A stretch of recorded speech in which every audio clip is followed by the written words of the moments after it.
paz de Jesus, Bíblia todo dia. Desafio de ler a Bíblia em um ano. Em nome do Pai, do Filho e do Espírito Santo. Amém. Oração inicial. Abre, Senhor, a minha mente para que eu compreenda, minha boca para que eu proclame e meu coração para que eu acolha. Amém.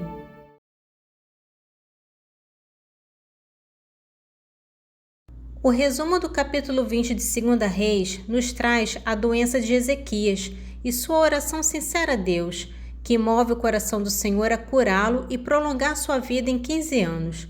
Um sinal milagroso confirma a promessa. A sombra do relógio solar retrocede. Mas Ezequias comete um erro ao se vangloriar e abrir os tesouros do reino a mensageiros da Babilônia. O profeta Isaías profetiza que isso trará consequências. Um dia tudo será levado pelos babilônicos. Apesar da advertência, Ezequias se resigna agradecendo a Deus pela paz que ainda reinaria em seu tempo. A história de Ezequias nos ensina a confiar em Deus com fé sincera, mas também a vigiar contra a vaidade e a imprudência. Mesmo os reis fiéis podem tropeçar e acabam se afastando da humildade. 2 Reis, capítulo 20. Naquele tempo, Ezequias foi atingido por uma enfermidade mortal. Veio o profeta Isaías, filho de Amós, ter com ele e disse-lhe: Eis o que diz o Senhor: põe em ordem a tua casa, porque vais morrer, não sararás. Então Ezequias voltou-se para o lado da parede e orou ao Senhor, dizendo: Senhor, lembrai-vos de que andei fielmente diante de vós, e de que com lealdade de coração fiz o que é bom aos vossos olhos. E dizendo isso, derramava abundantes lágrimas. Isaías não tinha ainda deixado o átrio interior, quando a palavra do Senhor lhe foi dirigida nesses termos: Volta e diz a Ezequias, chefe de meu povo: Eis o que diz o Senhor, Deus de Davi, teu pai: ouvi a tua oração e vi as tuas lágrimas. Por isso vou curar-te. Dentro de 3 dias subirás ao templo do Senhor. Vou acrescentar 15 anos aos dias de tua vida. Além disso, te salvarei, a ti e a esta cidade, das mãos do rei da Assíria, e protegerei esta cidade por amor de mim mesmo e de Davi, meu servo. Então disse Isaías: Trazei-me massa de figos. Pegaram a massa e aplicaram sobre a úlcera, e o rei ficou curado. Ezequias disse a Isaías: Qual o sinal de que o Senhor me curou e de que poderei subir ao templo dentro de 3 dias? Isaías respondeu-lhe: Eis o sinal que te dará o Senhor, para que saibas que se há de cumprir a sua promessa. Queres que a sombra se adiante 10 graus ou recue 10 graus?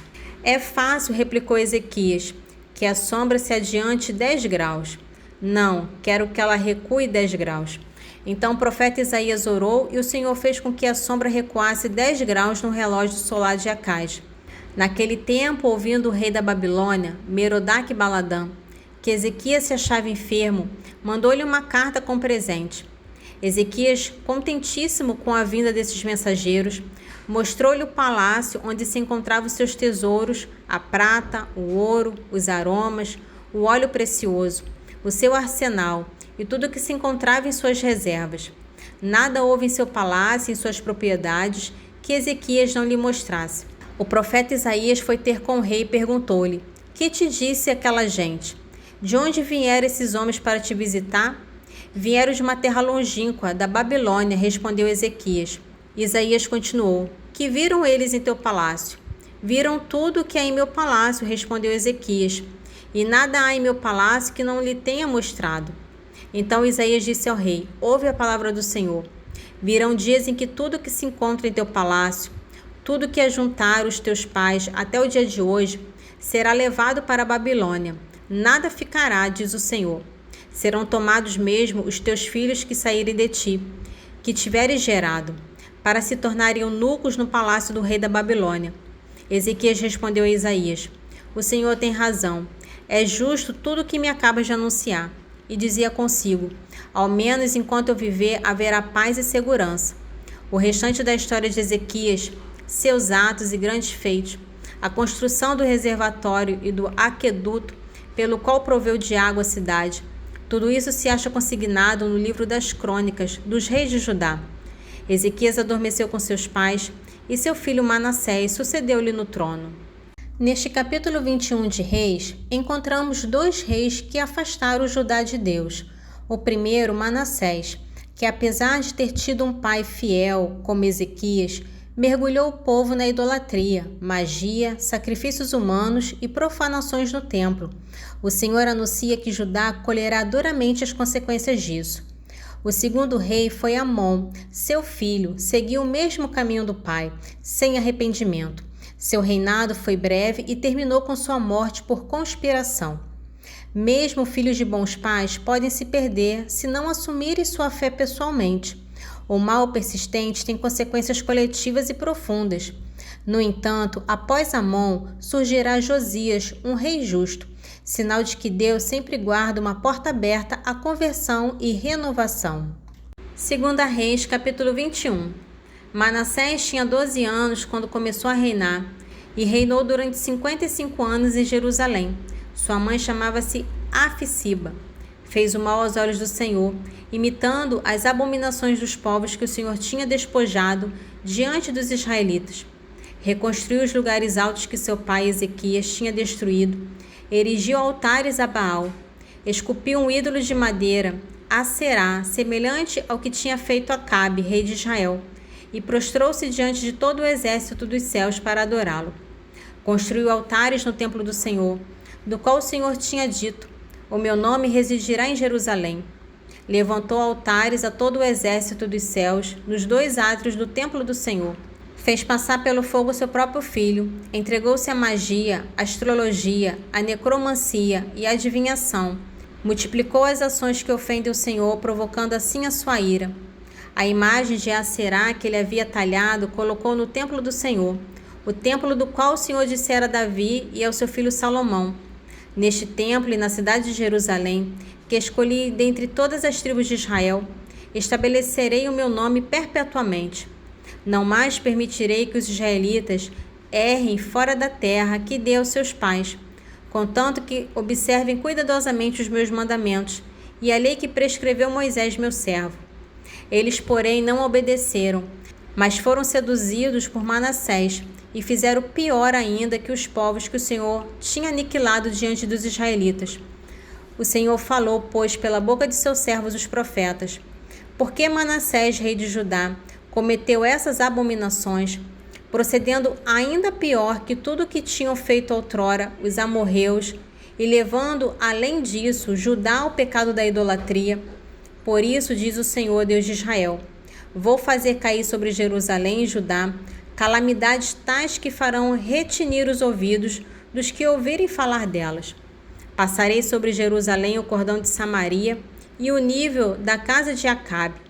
Limparei Jerusalém como um prato que se esfrega, virando de um lado para o outro.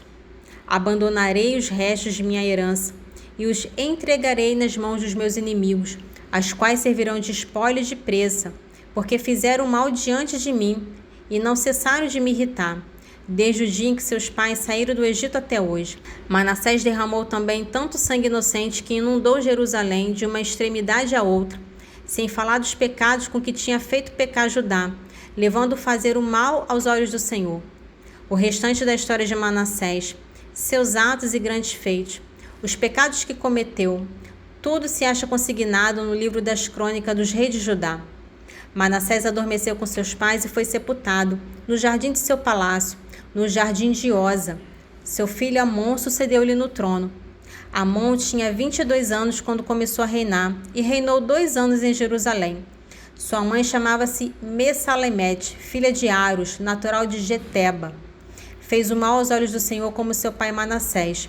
Seguiu todas as pisadas de seu pai e adorou os ídolos que ele tinha adorado, prostrando-se diante deles. Abandonou o Senhor, Deus de seus pais, e não andou no caminho do Senhor. Os servos de Amon conspiraram contra ele e o assassinaram em seu palácio. O povo, porém, massacrou todos os conjurados e proclamou o rei Josias, filho de Amon, em seu lugar. O restante da história de Amon, seus atos e grandes feitos, tudo se acha consignado no livro das crônicas dos reis de Judá.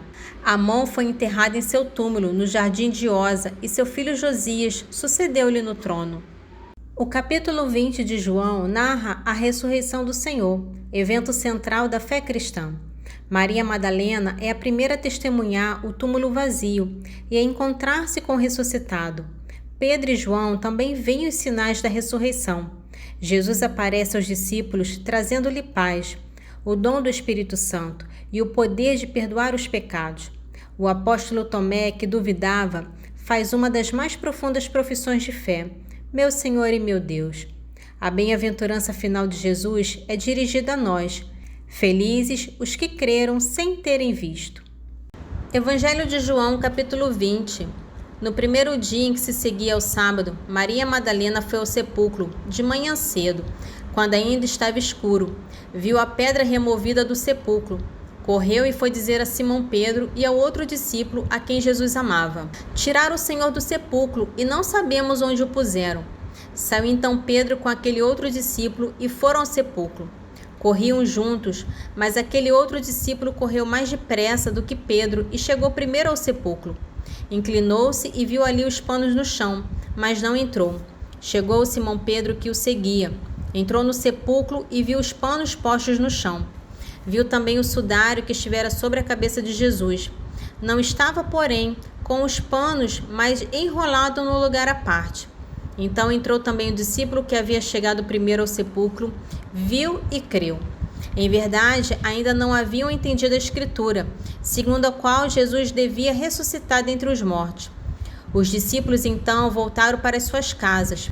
Entretanto, Maria se conservava do lado de fora, perto do sepulcro, e chorava.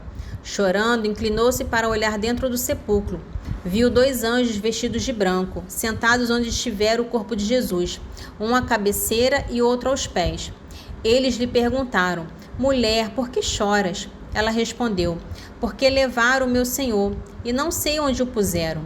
Ditas essas palavras, voltou-se para trás e viu Jesus em pé, mas não o reconheceu. Perguntou-lhe Jesus: mulher, por que choras? Quem procuras? Supondo ela que fosse o jardineiro, respondeu: Senhor, se tu o tirastes, dize-me onde o puseste, e eu irei buscar. Disse-lhe Jesus: Maria. Voltando-se ela, exclamou em hebraico: Rabone, que quer dizer mestre. Disse-lhe Jesus: não me retenhas, porque ainda não subi a meu Pai. Mas vai a meus irmãos e dize-lhes: subo para meu Pai e vosso Pai, meu Deus e vosso Deus. Maria Madalena correu para anunciar aos discípulos que ela tinha visto o Senhor e contou o que lhe tinha falado. Na tarde do mesmo dia, que era o primeiro da semana, os discípulos tinham fechado as portas do lugar onde se achavam, por medo dos judeus. Jesus veio e pôs-se no meio deles. Disse-lhe ele: a paz esteja convosco. Dito isso, mostrou-lhe as mãos e o lado. Os discípulos alegraram-se ao ver o Senhor. Disse-lhe outra vez: a paz esteja convosco. Como o Pai me enviou, assim também eu vos envio a vós. Depois dessas palavras, soprou sobre eles, dizendo-lhe: recebei o Espírito Santo. Aqueles a quem perdoardes os pecados, lhes serão perdoados. Aqueles a quem o retiverdes, lhes serão retidos. Tomé, um dos 12, chamado Dídimo, não estava com eles quando veio Jesus. Os outros discípulos disseram-lhe: vimos o Senhor. Mas ele replicou-lhes: se não vir nas suas mãos o sinal dos pregos, e não puser o meu dedo no lugar dos pregos, e não introduzir a minha mão no seu lado, não acreditarei. 8 dias depois, estavam os seus discípulos outra vez no mesmo lugar, e Tomé com eles. Estando trancadas as portas, veio Jesus, pôs-se no meio deles e disse: a paz esteja convosco. Depois disse a Tomé: introduz aqui o teu dedo e vê as minhas mãos. Põe a tua mão no meu lado. Não sejas incrédulo, mas homem de fé. Respondeu-lhe Tomé: meu Senhor e meu Deus. Disse-lhe Jesus: crestes porque me viste. Felizes aqueles que creem sem ter visto. Fez Jesus na presença dos seus discípulos ainda muitos outros milagres que não estão escritos nesse livro. Mas estes foram escritos para que creiais que Jesus é o Cristo, o Filho de Deus, e para que, crendo, tenhais a vida em seu nome. O trecho do Salmo de hoje é uma oração intensa de desejo e busca por Deus, feita em meio à solidão do deserto. Davi expressa 4 pontos importantes. Primeiro, sede espiritual. Minha alma tem sede de vós. Não é sede de coisas, mas do próprio Deus. Segundo ponto, anseio pela presença divina. Mesmo longe do templo, o salmista deseja contemplar a glória de Deus. Quarto ponto, certeza do amor divino. Vosso amor vale mais do que a vida. É uma entrega total e confiante. E por fim, louvor como resposta. A sede é saciada no louvor. A boca que pede também canta de alegria. Salmo 62, dos versículos 2 ao 6. Ó Deus, vós sois o meu Deus, com ardor vos procuro. Minha alma está sedenta de vós e minha carne por vós anseia, como a terra árida e sequiosa sem água. Quero vos contemplar no santuário, para ver vosso poder e vossa glória, porque vossa graça me é mais preciosa do que a vida. Meus lábios entoarão vossos louvores. Assim vos bendirei em toda a minha vida. Com minhas mãos erguidas, vosso nome adorarei. Minha alma saciada como de fino manjar, com exultante alegria, meus lábios vos louvarão. Esse trecho de sabedoria aprofunda o contraste entre o destino dos justos e dos ímpios. Os justos, mesmo que tenham sofrido neste mundo, brilharão no tempo da visita de Deus, isto é, no juízo e na plenitude do reino. Receberão autoridade espiritual, julgarão as nações e permanecerão com o Senhor em amor eterno. Já os ímpios, por rejeitarem a sabedoria e a verdade, verão seus projetos fracassarem. Suas obras são descritas como vãs, inúteis e infrutíferas. A fé vivida com fidelidade será plenamente recompensada. Esta é uma exortação à perseverança e ao amor à sabedoria divina, mesmo em meio às dificuldades ou aparentes fracassos terrenos. Sabedoria, capítulo 3, dos versículos 7 ao 12. No dia de sua visita, eles se reanimarão e correrão como centelhas na palha. Eles julgarão as nações e dominarão os povos, e o Senhor reinará sobre eles para sempre. Os que põem sua confiança nele compreenderão a verdade, e os que são fiéis habitarão com ele no amor, porque seus eleitos são dignos de favor e misericórdia. Mas os ímpios terão o castigo que merecem, seus pensamentos, uma vez que desprezaram o justo e se separaram do Senhor. E desgraçado é aquele que rejeita a sabedoria e a disciplina. A esperança deles é vã, seu sofrimento sem proveito, e as obras deles inúteis. Suas mulheres são insensatas e seus filhos malvados. A raça deles é maldita. Oração final. Senhor, te louvo e agradeço, porque deixastes tua palavra viva no meio de nós. Que as tuas palavras fiquem guardadas em meu coração e que eu seja testemunha viva do vosso Evangelho. Amém. Em nome do Pai, do Filho e do Espírito Santo. Amém.